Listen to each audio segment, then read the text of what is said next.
আপনারা আমাদের কিংবদন্তিদেরকে গান করান, স্পেশালি রুনা আন্টিকে দিয়ে, কারণ এবং এরকম গান করান।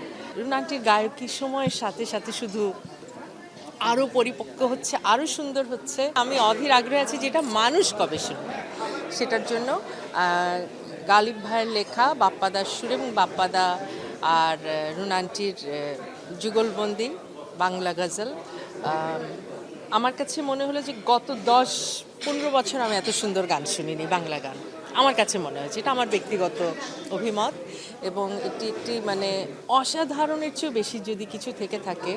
এবং আমার কাছে মনে হচ্ছে যে রুনা আন্টির গায়কী সময়ের সাথে সাথে শুধু আরও পরিপক্ক হচ্ছে, আরও সুন্দর হচ্ছে, এবং এখন সময় খুব বেশি বেশি করে এই কিংবদন্তিকে দিয়ে আরও চমৎকার এই ধরনের কিছু গান করে ফেলা। এবং তার জন্য আমি সমস্ত যারা মিউজিক ডিরেক্টরস আছেন তাদেরকে বলবো যে আপনারা আসেন, আপনারা আমাদের কিংবদন্তিদেরকে গান করান, স্পেশালি রুনা আন্টিকে দিয়ে, কারণ এবং এরকম গান করান।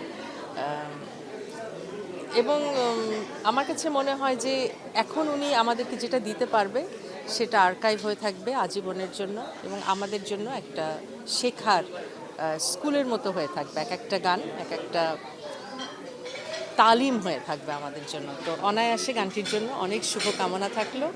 আমরা আগে তো আরও শুনেছি, আজকে দেখলাম 2 বার, দেখে মন ভরেনি, বাসায় গিয়ে আবার দেখব। সবার জন্য শুভেচ্ছা। Thank you.